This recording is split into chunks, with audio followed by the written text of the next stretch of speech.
73%, oui. Et quand j'ai lu les commentaires, c'était des commentaires très rationnels. C'était, bon, le Sénégal est une bonne équipe, mais là, face à l'Angleterre, il leur a manqué un petit truc. Tu vois, l'Angleterre a été très chirurgicale. Donc, la victoire de l'Angleterre était méritée. Je suis d'accord avec ça. Mais très honnêtement, j'étais triste.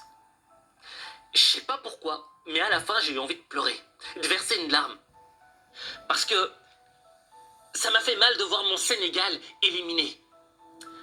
Je me suis dit, mais Aziz, c'est con que tu verses une petite larme comme ça. Mais rien n'y fait. Tu peux rien faire contre le cœur, tu vois. Le cœur a ses raisons que la raison ne connaît pas.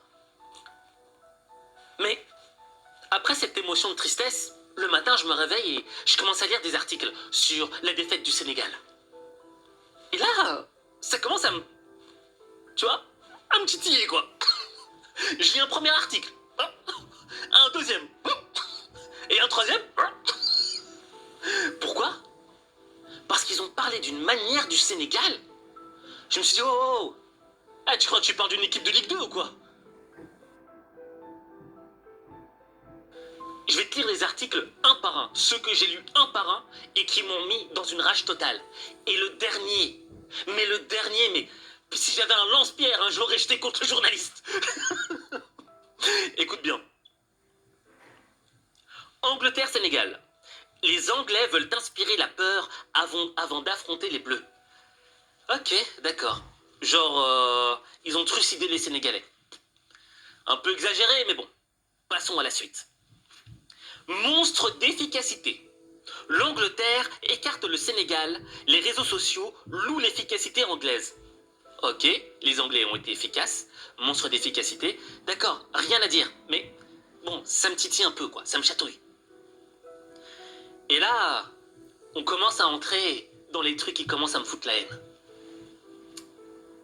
L'Angleterre s'impose sans difficulté face au Sénégal et affrontera la France en quart de finale. Sans difficulté. Il me semble qu'à la première mi-temps, c'était quand même serré. Et que les Sénégalais se sont battus, les armes à la main, comme a dit Sadio Mané. Et celui-là, mais ça c'est le pire. Celui-là, mais au lance-pierre, quoi. Écoute bien.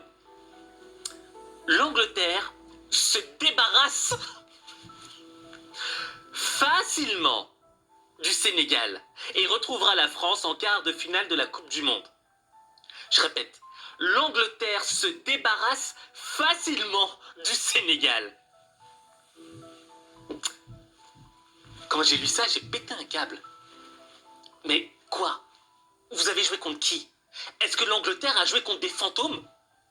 On a réduit l'équipe sénégalaise à rien du tout.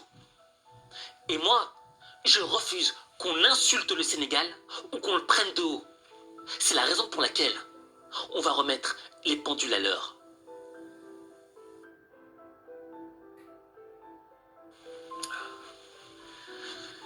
Déjà, au début de la Coupe du Monde, on nous a dit oui, mais sans Sadio Mané, la superstar de l'équipe, le Sénégal ne pourra pas vraiment aller loin en Coupe du Monde. Pardon. Lorsqu'ils ont joué leur premier match contre les Pays-Bas, certes, ils ont perdu 2-0, mais ils n'avaient pas à rougir de leur prestation. Ils avaient la tête haute, ils étaient dignes et ils se sont battus. On a vu que cette équipe était solide, il leur manquait juste quelques éléments. Ensuite, ils ont battu le Qatar. Après, ils ont battu l'Équateur. Ils ont montré qu'ils étaient solides. Et c'est vrai qu'après, contre l'Angleterre, en première mi-temps, ils ont tenu. Et en deuxième, ben voilà, tout s'est un petit peu écroulé. Mais il aurait suffi d'un but des Sénégalais pour changer la physionomie du match.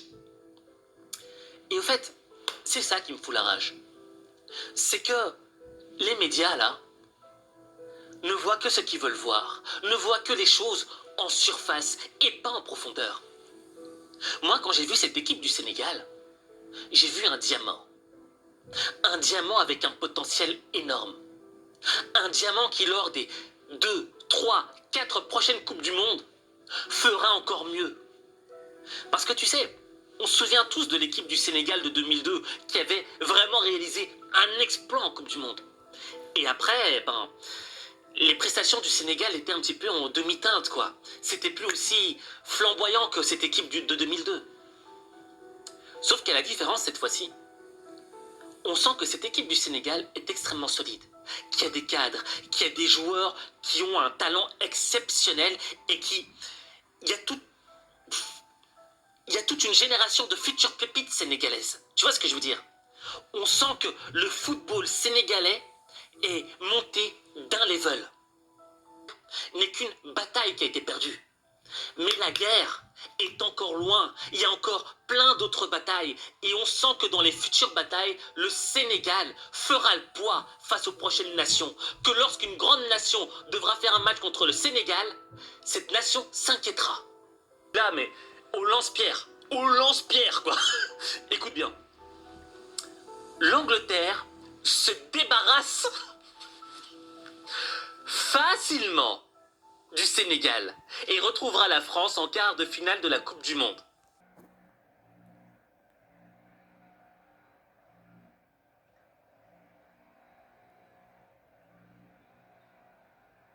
Match de huitième de finale qui a opposé le Brésil et la Corée du Sud, le président de la FECAFOU, très populaire, voyait une foule d'admirateurs l'entourer.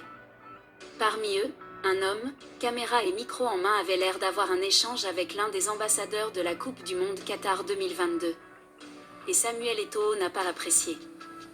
Certainement provocateur, l'homme a essayé de poser des questions au président tout en le filmant. Selon ce que l'on peut voir sur les images, Samuel Eto'o s'est arrêté pour exiger quelque chose de l'homme. Lorsqu'il a reculé, le légendaire attaquant camerounais et du FC Barcelone semblait visiblement irrité et a commencé à le pourchasser. Un autre homme, certainement proche de Samuel Eto'o, a arraché la caméra à l'homme d'identité inconnue.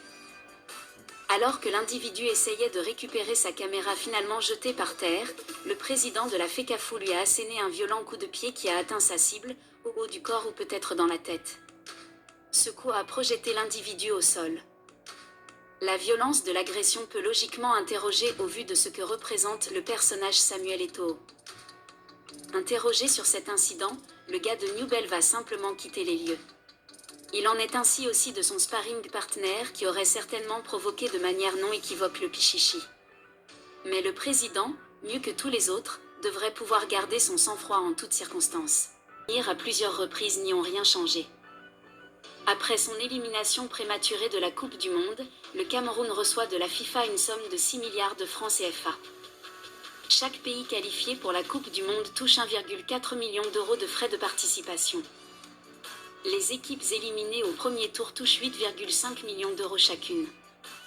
Les équipes qualifiées pour les 8,3 millions d'euros en plus. Une qualification pour les quarts donne droit à 16 millions d'euros en plus.